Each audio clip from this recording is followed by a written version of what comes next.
Hello friends, स्वागत है आपका परीक्षा एजुकेशन क्लासेस के यूट्यूब चैनल पर। और आज के वीडियो में हम भारत के संवैधानिक विकास के जो दो वीडियो थे, पिछले वीडियो थे उनको पढ़ चुके थे, और आज के वीडियो में हम संविधान सभा के बारे में पढ़ेंगे। ठीक है, कि हमारे जो भारत का संविधान है, ठीक है, उसकी सभा किस प्रकार बनी और उसके पश्चात फिर हमारे भारत का संविधान कैसे बना। ठीक है, तो आइए जानते हैं आज संविधान सभा के बारे में। सबसे पहले हम क्या संविधान सभा के इतिहास के बारे में जानेंगे। ठीक है, तो वास्तव में जब ब्रिटिश हमारे देश में रूल कर रही थी, तभी से हमारे देश के आज़ाद करके तथा हमारे भारत के स्वतंत्र संविधान या स्वतंत्र नियम के संबंध में कुछ जो वार्तालाप थी वो निकल करके आई। जैसे कि सबसे पहले अगर हम बात करें हमारे संविधान सभा का जिक्र जो है वो उसके बारे में किसने कहा, तो 1895 में, सन 1895 में सबसे पहली बार बाल गंगाधर तिलक ने, ठीक है, बाल गंगाधर तिलक ने स्वराज विधेयक में ये बात कही थी कि भारत का एक स्वतंत्र, ठीक है, संविधान सभा होनी चाहिए, अर्थात भारत के नियम कानून जो हैं वो स्वतंत्र तरीके से बनने चाहिए 1895 में। तो प्रश्न अगर ये आएगा सबसे पहले जो है संविधान सभा के बारे में किसने कहा था, तो स्वराज विधेयक के अंतर्गत बाल गंगाधर तिलक ने कहा था। उसके बाद अगर बात करते हैं तो सन 1922 में महात्मा गांधी जी ने, ठीक है, 1922 में महात्मा गांधी जी ने अपनी पत्रिका हरिजन में ये बात लिखी थी, एक लेख लिखा था, उसमें इन्होंने ये कहा था कि भारत का संविधान भारतीयों द्वारा लिखा होगा। ये लेख इनके द्वारा लिखा गया था। कब? 1922 में। उसके बाद 1924 में, यानी 1922 2 साल बाद 1924 में स्वराज पार्टी, ठीक है, स्वराज पार्टी के द्वारा भारतीय संविधान की मांग की गई। तो देखिए यहाँ पे सबसे पहले 1995 में पहली मांग या जिक्र किया गया था संविधान सभा का स्वराज विधेयक में, और फिर 1922 में महात्मा गांधी द्वारा हरिजन पत्रिका में, और फिर उसके बाद 1924 में स्वराज पार्टी में भारतीय संविधान सभा की मांग की गई या संविधान की मांग की गई। ठीक है, उसके बाद 1934 में 10 साल बाद, इसके 10 साल बाद, तो 1934 में एम एन रॉय ने पहली बार संविधान सभा की मांग की, वो भी औपचारिक रूप में। ठीक है, औपचारिक रूप से संविधान सभा की मांग की। उसके बाद अगर 1934 के बाद 1 साल बाद 1935 में INC इंडियन नेशनल कांग्रेस द्वारा संविधान सभा की मांग की गई। तो 1935 का जो अधिनियम आया था अंग्रेज़ों के द्वारा, उस समय यानी 1935 में सबसे पहली बार इंडियन नेशनल कांग्रेस ने संविधान सभा की मांग कब की, तो 1935 में की। ये प्रश्न भी पूछा जा सकता है एग्ज़ाम में, तो ये भी आपको याद रखना है। ठीक है, उसके बाद 1936 में नेहरू के द्वारा, 1936 में नेहरू के द्वारा संप्रभु और वयस्क मताधिकार द्वारा निर्वाचित संविधान सभा की मांग की गई। मतलब 1936 में नेहरू ने कहा कि जो संविधान सभा होगी वो वयस्क मताधिकार यानी वयस्क जो व्यक्ति होंगे उनके द्वारा चुने हुए, ठीक है, सदस्यों के द्वारा ही संविधान सभा की मांग इन्होंने की 1936 में। तो यहाँ तक आपने जो देखे 1895 से 1936 तक जो संविधान सभा की मांग हो रही है, वास्तव में वो भारतीयों के द्वारा हो रही है।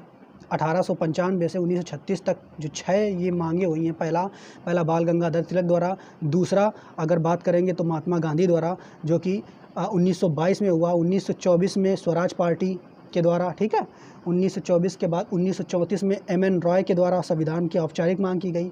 इंडियन नेशनल कांग्रेस के द्वारा कब की गई, तो 1935 में। और फिर उसके बाद जवाहरलाल नेहरू ने कहा कि जो भारतीयों का संविधान सभा बनेगी वो एक निर्वाचित होगा, यानी वयस्क मताधिकारों के द्वारा। ठीक है, लेकिन यहाँ तक जो अंग्रेज़ों का था संविधान सभा के संदर्भ में कुछ भी निष्कर्ष नहीं था। तो हुआ क्या, पहली बार अंग्रेज़ों के द्वारा जो संविधान सभा के संदर्भ में जो बात कही गई वो कब थी, तो 1940 में अंग्रेज़ों के द्वारा, ठीक है, संविधान सभा का निर्माण की बात कही गई। और वो किस प्रस्ताव के तहत? अगस्त प्रस्ताव के तहत, क्योंकि ये प्रस्ताव अगस्त में आया था, इसलिए अगस्त प्रस्ताव के तहत पहली बार, ठीक है, पहली बार अंग्रेज़ों द्वारा संविधान सभा को मान लिया गया कि हाँ हम संविधान सभा का निर्माण करेंगे। ठीक है, वास्तव में ये अंग्रेज़ों ने ऐसे जानबूझकर या अपनी खुशी के लिए संविधान सभा को नहीं माना था। उस समय हुआ क्या था कि यूरोप में द्वितीय विश्व युद्ध चल रहा था और साथ ही साथ जापान भी जो है वो अंग्रेज़ों की नीति के खिलाफ़ था। तो जिस कारण ये अंग्रेज़ जो थे वो फंसे हुए थे, तो उनको द्वितीय विश्व युद्ध में भारतीयों की मदद चाहिए थी और इसी कारण उन्होंने 1940 में, ठीक है, अगस्त प्रस्ताव की मांग को मंजूर किया और पहली बार अंग्रेज़ द्वारा, ठीक है, भारतीय संविधान सभा की मांग को माना गया। परंतु हुआ क्या कि जो भारतीय संविधान सभा थी, ठीक है, बनने का जो प्रस्ताव था ये सफल नहीं हो सका। अगस्त प्रस्ताव सफल क्यों नहीं हो सका? क्योंकि ये भारतीयों द्वारा मना कर दिया गया। क्यों नकारा गया?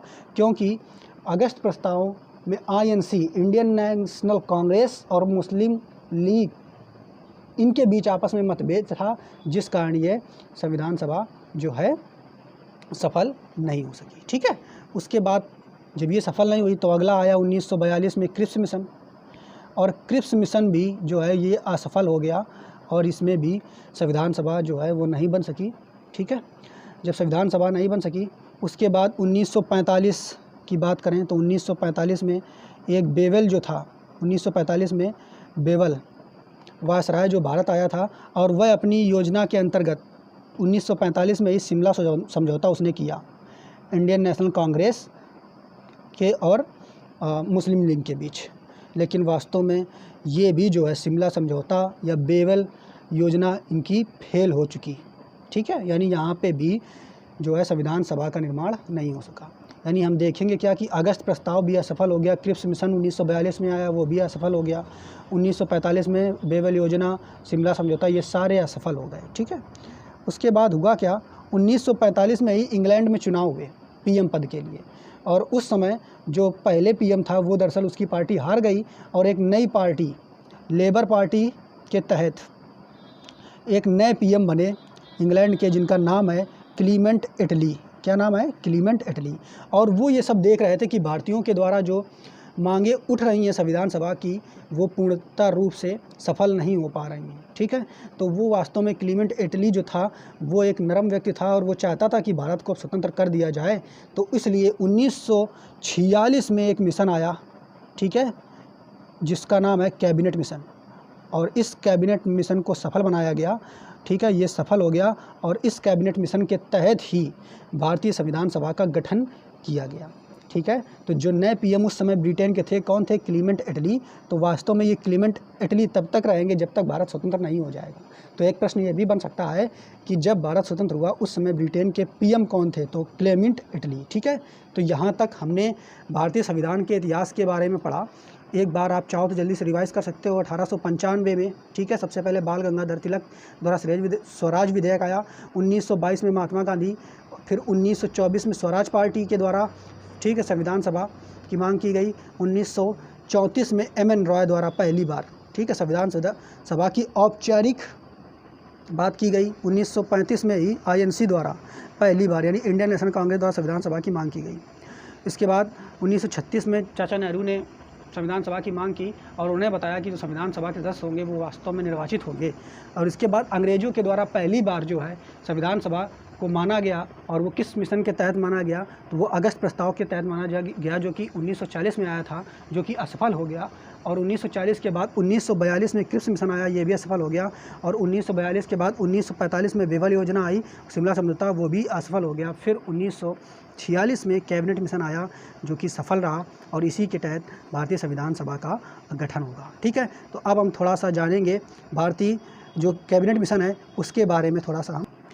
तो कैबिनेट मिशन के द्वारा आप जानते हैं कि वास्तव में कैबिनेट मिशन जो आया था वो 24 मार्च 1946 को आया था। कब आया था? 24 मार्च 1946 को आया था, और इसी के द्वारा जो है संविधान सभा का गठन हुआ। ठीक है, इसी मिशन के द्वारा संविधान सभा का गठन हुआ। जब कैबिनेट मिशन आया तब प्रश्न पूछा सकता है कि ब्रिटेन का क्राउन कौन था, या ब्रिटेन में राजा कौन थे? तो जॉर्ज 6 जो था वो उस समय ब्रिटेन का राजा था, और ये कब से कब रहा? तो 1936 से 1952 तक जो है ब्रिटेन का, ठीक है, क्राउन रहा, ताज रहा। ठीक है, और जब ये कैबिनेट मिशन आया था उस समय पीएम तो कौन थे, क्लीमेंट एटली थे, यह भी हमने आपको बता दिया। ये एक उच्च स्तरीय, ठीक है, कैबिनेट मिशन था। अब जो ये कैबिनेट मिशन था, वास्तव में इसकी अध्यक्षता कौन कर रहा था, ये प्रश्न महत्वपूर्ण है कि कैबिनेट मिशन के अध्यक्ष कौन थे। तो कैबिनेट मिशन के अध्यक्ष जो थे वो थे पैथिक लॉरेंस। इनको आपको याद करके रखना है, कौन थे, तो पैथिक लॉरेंस। पैथिक लॉरेंस वास्तव में ये उस समय इंग्लैंड में भारत सचिव के पद पे थे, ठीक है। ये बात आपको याद करके रखना है कि भारत सचिव के पद पे जो 1958 का अधिनियम आया था, तब भारत सचिव का पद जो है बनाया गया था। तो पैथिक लॉरेंस कौन था, भारत सचिव था उस समय, ठीक है।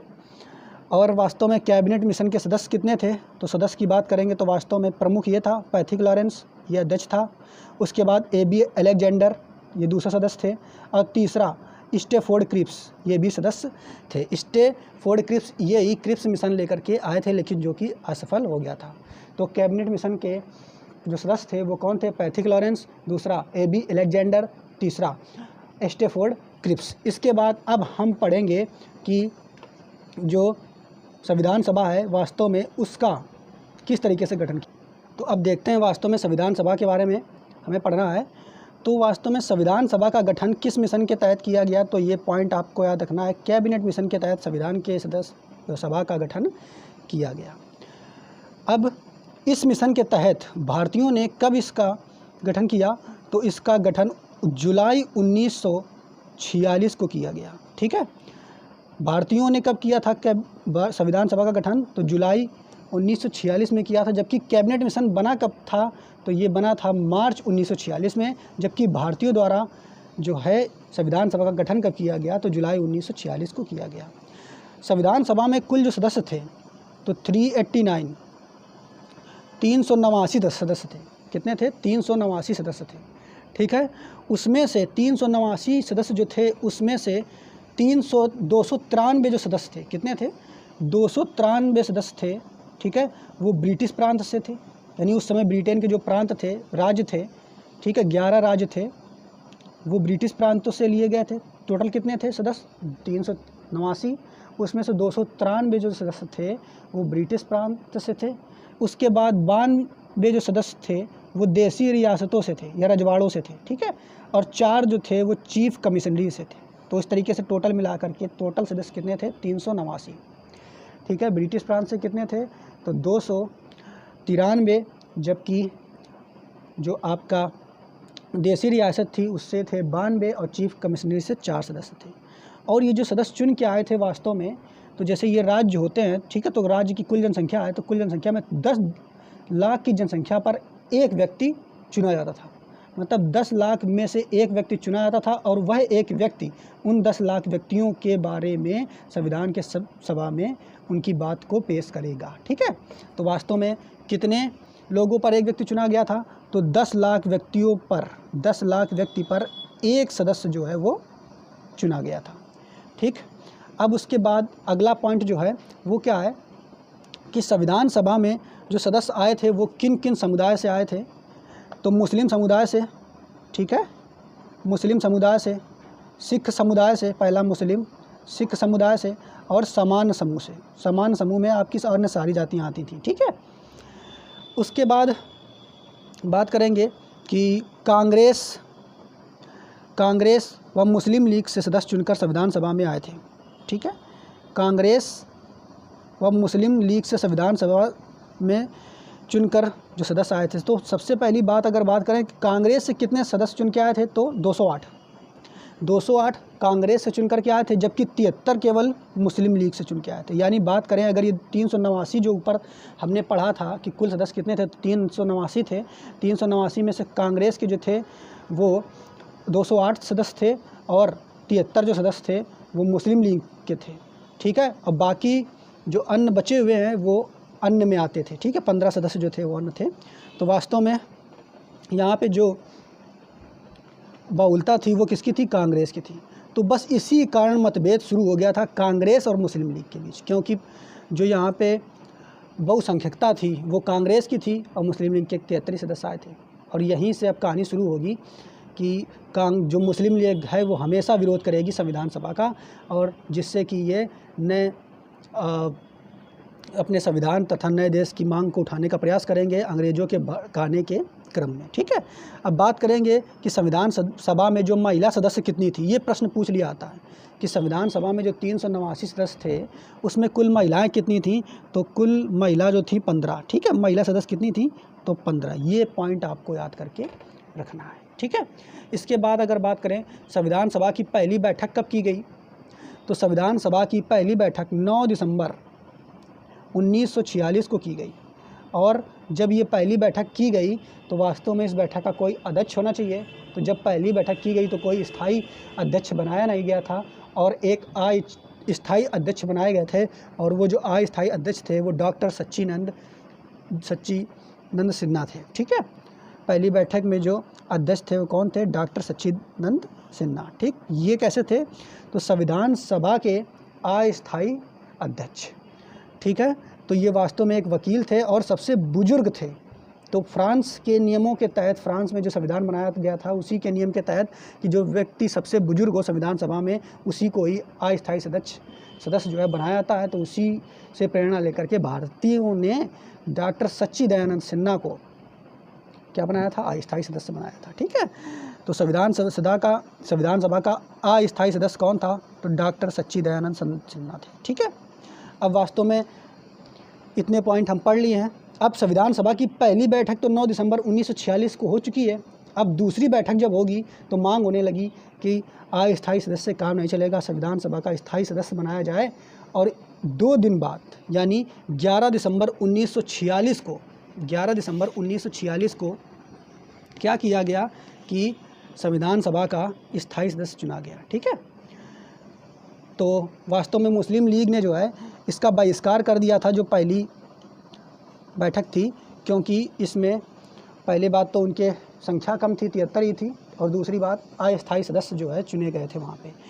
तो इसी के तहत 11 दिसंबर 1946 को, ठीक है, दूसरी बैठक की गई और संविधान सभा के स्थायी सदस्य जो है वो बनाए गए डॉक्टर राजेंद्र प्रसाद। तो प्रश्न यहाँ से पूछा जाता है कि संविधान सभा का स्थायी सदस्य कौन था, तो स्थायी सदस्य राजेंद्र प्रसाद थे। और अगर अस्थायी सदस्य पूछा जाए अध्यक्ष पूछा जाए तो किसे बताएंगे आप, तो डॉक्टर सच्चिदानंद सिन्हा को। ठीक है, और स्थायी सदस्य जो है वो चुने गए कौन, डॉक्टर राजेंद्र प्रसाद। इसके बाद 13 दिसंबर 1946 को तीसरी बैठक हुई। 13 दिसंबर 1946 को तीसरी बैठक हुई और इस बैठक में जवाहरलाल नेहरू ने उद्देश्य प्रस्ताव जो है वो पेश किया।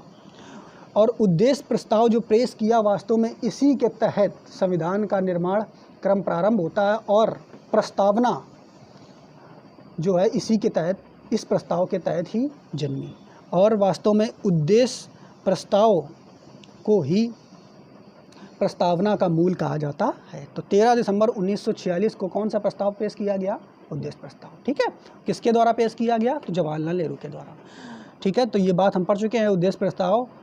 ठीक है, जब पेश किया तो इसे पारित कब किया गया, अगला पॉइंट, तो 13 दिसंबर 1946 को पेश किया गया, जबकि पारित कब हुआ, तो 22 जनवरी, ठीक है, 22 जनवरी 1947 को ये पारित हुआ। ठीक है, और उद्देश्य प्रस्ताव जो है इसी को ही भारतीय संविधान के प्रथम अध्याय प्रस्तावना के रूप में ही जाना गया। मतलब उद्देश्य प्रस्ताव को ही प्रस्तावना बना दिया गया, ये कह सकते हैं आप। ठीक है, अब वास्तव में जो अब हमारे संविधान निर्माण का क्रम शुरू हो चुका है, तो अब संविधान सभा में संविधान निर्माण के लिए एक समिति का निर्माण किया गया जिसको कहा गया सलाहकारी समिति। ठीक है, और सलाहकारी समिति जो थी वास्तव में ये सलाह देती थी कि संविधान जो है किस तरीके से का होना चाहिए। इसके अध्यक्ष कौन थे, तो सलाहकारी सदस्य जो समिति थी उसके अध्यक्ष बनाए गए BN राव को। किसको बनाया गया, BN राव। BN राव जो थे एक बहुत ही काबिल व्यक्ति थे। ठीक है, वास्तव में इनका बहुत ही ज़्यादा योगदान रहा था संविधान के निर्माण के क्रम में, और ये बहुत ही पढ़े लिखे थे। इन्होंने बर्मा का संविधान भी बनाया था। ठीक है, और इनके बारे में डिटेल में भी आप पढ़ सकते हो, किसी दिन समय होगा तब बताया जाएगा। ठीक है, इसके बाद तो सलाहकारी समिति के अध्यक्ष कौन थे, तो BN राव। लेकिन कुछ समितियां बनाई गई। ठीक है, तो 7-8 समितियां थी, उसमें से जो प्रमुख समितियां हैं उनके बारे में हम अध्ययन करेंगे, जो कि हमारे एग्जाम की दृष्टि से बहुत महत्वपूर्ण है। ठीक है, तो संविधान निर्माण के क्रम में कुल 13 समितियां थी, ये पॉइंट आप याद कर लो। कितनी थी? 13 समितियां। ठीक है, सॉरी वो मिस्टेक हो गया। कितनी समितियां थी? 13 समितियां थी। और इन समितियों में पहली समिति जो आपको याद करनी है वो संचालन समिति। संचालन समिति, जो संचालन मतलब चलाने वाले। ठीक है, तो वास्तव में अध्यक्ष कौन थे? राजेंद्र प्रसाद। तो राजेंद्र प्रसाद ये जब अध्यक्ष थे मेन संविधान सभा के, तो वही चलाने वाले थे। तो संचालन समिति के अध्यक्ष कौन होंगे? तो राजेंद्र प्रसाद थे। ठीक है, संचालन समिति के अध्यक्ष याद करना है आपको। ठीक है, राजेंद्र प्रसाद थे। उसके बाद अगली समिति जो है आपकी प्रांत संचालन समिति। तो प्रांत संचालन समिति यानी राज्य जो थे वास्तव में बहुत सारे टूटे हुए थे, भारतीय संघ में मिले हुए नहीं थे।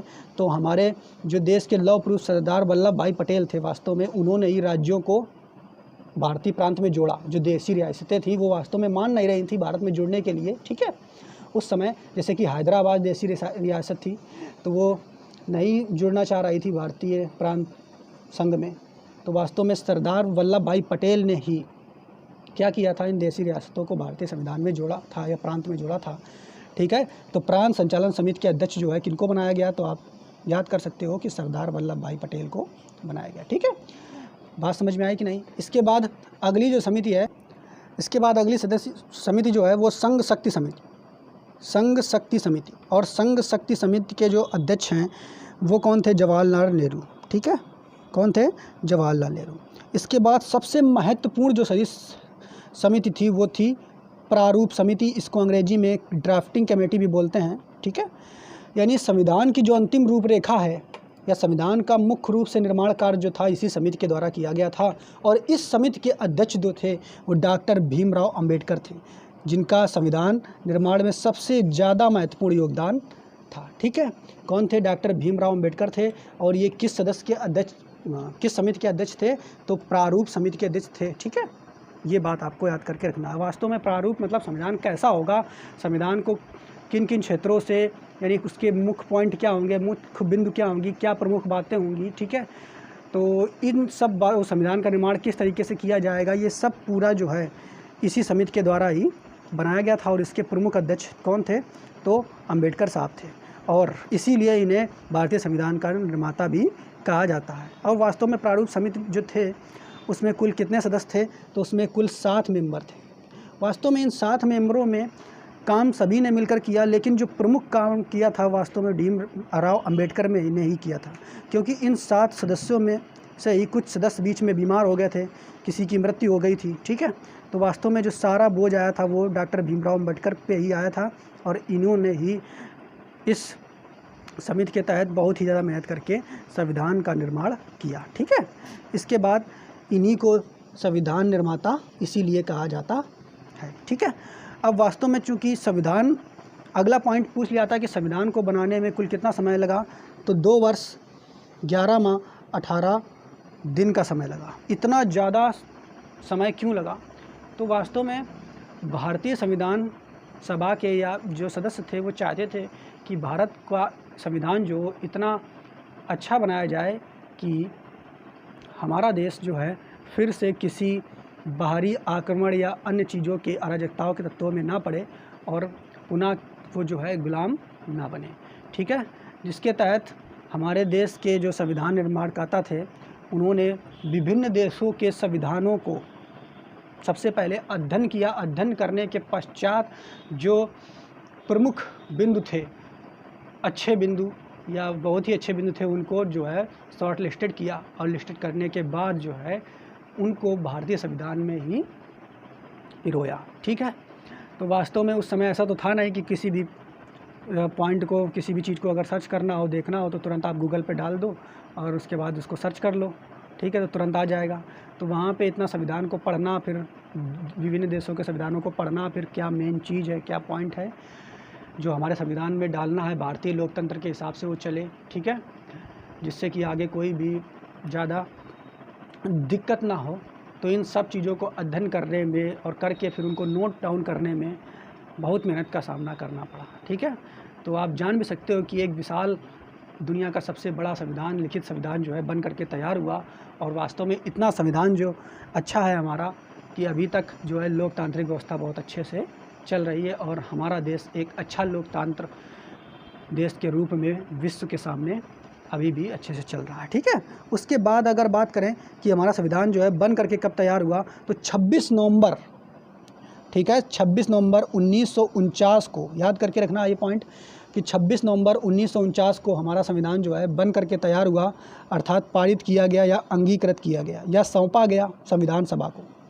यानी डॉक्टर भीमराव अम्बेडकर ने 26 नवंबर 1949 को संविधान का निर्माण कर दिया था और इसे क्या है, संविधान सभा को पेश कर दिया था, दे दिया था। ठीक है, तो इसीलिए संविधान दिवस जो है 26 नवंबर को मनाया जाता है। ठीक है, लेकिन 26 नवंबर को ये बन तो गया था लेकिन लागू नहीं हुआ था। क्यों नहीं लागू हुआ था, तो इसके पीछे भी एक कहानी है कि हमारे जो संविधान निर्माता थे वो 26 जनवरी को संविधान को लागू करना चाह रहे थे, क्योंकि 26 जनवरी जो है उसको एक बहुत ही प्रमुख डेट के रूप में मनाया गया था, क्योंकि 26 जनवरी को पहली स्वतंत्रता दिवस के रूप में मनाया जाता था। ये समझते थे संविधान निर्माता जो व्यक्ति थे, वो समझते थे कि 26 जनवरी को जो है संविधान जो है उसको लागू किया जाए।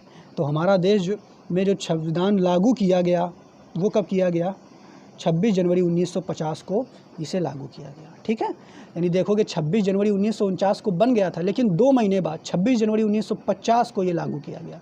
तो लागू कब किया गया, तो 26 जनवरी 1950 को। अंगीकृत कब किया गया, तो 26 नवंबर 1949 को। ठीक है, अब वास्तव में जब ये संविधान बन करके तैयार हुआ था तो कितने लोगों ने इस पर हस्ताक्षर किए थे, तो 284 लोगों ने इस पर हस्ताक्षर किए थे। ठीक है, जो कि इस पर हस्ताक्षर किए थे। और इसी दिन से हमारा कब से, 26 जनवरी 1950 से हमारा जो संविधान है, ठीक है, या हमारा भारत जो है वो गणतंत्र बन गया। ठीक है, कैसा बन गया, गणतंत्र बन गया। तो अब इसके बाद कुछ और प्रमुख पॉइंट हैं, उनको भी हम देख लेते हैं। क्या पॉइंट हैं, हाँ, जब हमारा संविधान बनकर तैयार हुआ तब उसमें कुल कितने अनुच्छेद थे। ठीक है, तो ये पॉइंट आप करके याद करके रखना है कि जो हमारा संविधान जब बन के तैयार हुआ था, मूल संविधान, तो उसमें 395 अनुच्छेद थे। कितने थे, 395 अनुच्छेद थे, 22 भाग थे और 8 अनुसूचियाँ थीं। याद करके रखना है प्रश्न ये कि जब संविधान बन करके तैयार हुआ था तो 395 अनुच्छेद, 22 भाग, 8 अनुसूचियाँ थीं। अनुच्छेद और भाग अभी भी इतने हैं, लेकिन अनुसूचियाँ बढ़ करके वर्तमान में अब कितनी हो गई हैं, 12। ठीक है, ये पॉइंट भी आपको याद करके रखना है। एक पॉइंट और याद करके रखना है कि वास्तव में कि जब संविधान सभा प्रारंभ में बनी थी तो उस समय कितने कुल सदस्य थे संविधान सभा में, तो 389 थे। लेकिन इसमें से कांग्रेस के जो सदस्य थे वो 208 थे और मुस्लिम लीग के 73 थे। तो मुस्लिम लीग ने संविधान सभा का बहिष्कार किया था और इसके बाद जो पाकिस्तान जो है वो अलग हो गया था। तो जब अलग हो गया तो हमारे भारतीय संविधान में, ठीक है, सभा में कुल कम सदस्य हो गए। यानी पाकिस्तान जब बन गया या पाकिस्तान विभाजन के बाद पाकिस्तान जब बन गया तो संविधान सभा में सदस्यों की संख्या जो है वो घट गई और संविधान सभा में जो सदस्य बचे वो कितने बचे, 389 से घट करके 299 रह गए।